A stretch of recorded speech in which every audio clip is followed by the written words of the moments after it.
दीपक और अंजलि की शादी को लगभग 1 साल हो चुके हैं और दोनों में ही काफ़ी मेल-मिलाप है। दीपक की माँ और छोटी बहन आयुषी दीपक के साथ ही उसके घर में रहते हैं। अंजलि दिन भर घर के कामों में ही लगी रहती है। सुबह से उठ के शाम तक घर के काम ही करती रहती है। वहीं दूसरी तरफ दीपक की बहन आयुषी दिन भर सोती है और रात में फ़ोन चलाती है। उसे कोई सी कामकाज की कोई चिंता ही नहीं।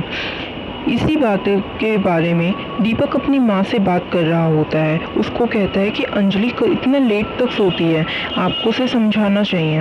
वो अपनी माँ से इस बारे में बात कर रहा होता है। माँ, आयुषी अभी तक सो रही है। वो दिन भर सोती रहती है और घर के किसी भी काम को हाथ नहीं लगाती। तुम उसे इतनी छूट मत दिया करो, नहीं तो बाद में उसी को दिक्कत आएगी जब वो अपने ससुराल जाएगी। हाँ तो क्या हुआ, मेरी एक ही तो बेटी है और वो भी किसी ना किसी दिन ससुराल चली जाएगी। फिर तो उसे ये सारे ही काम करने हैं। अभी जितनी मौज करनी है करने दे, तू चुपचाप बैठा रहे, आया बड़ा।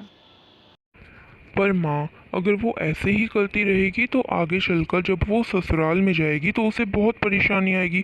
ससुराल में थोड़ी ना उसके साथ अंजलि जाएगी उसका काम करने। हाँ हाँ ठीक है, जब उम्र आएगी तो सीख ही लेगी और कर लेगी। अंजलि ही सारे दिन काम नहीं करती रहती इस घर में, हम भी उसका हाथ बताते हैं। अरे बहू कहाँ रह गई, खाना लाओगी कि नहीं? तभी अंजलि खाना लेकर आती है। उसकी सास उससे पूछती है कि इतनी देर कैसे हो गई खाना लाने में। तब वो अपनी सास को बताती है कि उससे कैसे देर हो गई। वो माँ जी, आज घर में काम कुछ ज़्यादा ही था। वो कपड़े धोने के लिए डाल रखे थे, इसलिए काम कुछ ज़्यादा ही बढ़ गया, इसलिए खाना बनाने में थोड़ी सी देरी हो गई। मुझे माफ़ कर दीजिए, आगे से ऐसा नहीं होगा। हाँ हाँ, जैसे कि तुम्ही ने तो सारा काम कर रखा है, हमने तो हमारी उम्र में कोई काम करा ही नहीं। तुमसे ज़्यादा काम करते थे और तुमसे ज़्यादा स्फूर्ति थी हम में। आए बड़े हमें बताने वाली, काम को ज़्यादा था। दूसरी ओर आयुषी अभी तक सो ही रही होती है। आयुषी उठती है, आधा दिन बीत जाता है, तब फिर उसे भूख लग रही होती है। इसलिए वो सोचती है कि क्यों ना किचन में जाकर कुछ खाया जाए। इसलिए वो किचन की ओर चली जाती है। वो किचन में जाती है और जैसे ही कुछ लेने वाली होती है, इतने में उसकी माँ आ जाती है। ये क्या बेटा, तू यहाँ पे काम क्यों कर रही है? बहू कहाँ गई? उसके होते हुए तू यहाँ पे क्यों काम कर रही है? अरे माँ पूछो ही मत, ये भाभी भी ना। मैं किचन में आई और मैंने देखा यहाँ पे जूठे बर्तन पड़े हुए हैं, तो मैंने सोचा उन्हें धो लेती हूँ। भाभी भी ना आजकल काम की तरफ उनका बिल्कुल ध्यान नहीं है।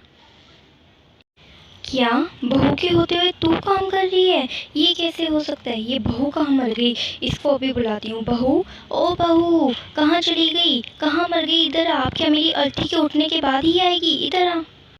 अंजलि अपनी सासू माँ की आवाज़ पर तुरंत किचन में चली जाती है और वहाँ पे जाके पूछती है कि क्या हुआ, आखिर बात क्या है जो आप इतना चिल्ला रही हैं। पूरा मामले की जांच करती है। ये सब क्या है बहू? तेरे होते हुए मेरी बेटी यहाँ किचन में बर्तन क्यों धो रही है? ये सब क्या है? मैंने आज तक अपनी बेटी से एक चम्मच तक नहीं धुलवाई और तू उससे झूठे बर्तन धुलवा रही है। शर्म कर शर्म। ये आप क्या कह रही हैं माँ जी? मैं तो सारा किचन का काम करके ही ऊपर छत पे कपड़े सुखाने के लिए गई थी। मैंने तो यहाँ पर एक छोटा गिलास तक नहीं छोड़ा था। फिर आयुषी ने झूठे बर्तन कैसे धो लिए? अच्छा तो तू कहना क्या चाहती है कि मेरी बेटी झूठ बोल रही है? मैंने अपनी बेटी को झूठ बोलना सिखाया है? मेरी बेटी कभी झूठ नहीं बोलती। झूठ तू बोल रही है। तूने झूठे बर्तन यहाँ पे छोड़े थे, वही मेरी बेटी ने धोए, समझी? नहीं नहीं माँ, मैं झूठ नहीं बोल रही, मैं सच कह रही हूँ। यहाँ पे झूठे बर्तन थे, मैंने वही धोए। भाभी का तो आजकल काम में ध्यान ही नहीं है, इसीलिए तो मुझे वो बर्तन धोने पड़ गए। भैया ने कुछ ज़्यादा ही सर पे चढ़ा लिया है। हाँ हाँ, तू बिल्कुल सही कह रही है। आने दे दीपक को, इसकी सारी बात बताऊंगी। दीपक घर पे आता है और दीपक के घर पे आते ही दोनों माँ बेटियाँ उस पे बादल की तरह बरस जाती हैं। उसे पूरे दिन की बात बताती हैं। दीपक समझ जाता है कि ये अंजलि को फंसाने के लिए फिर से इन दोनों की कोई नई चाल है। क्या आज अंजलि ने ऐसा करा?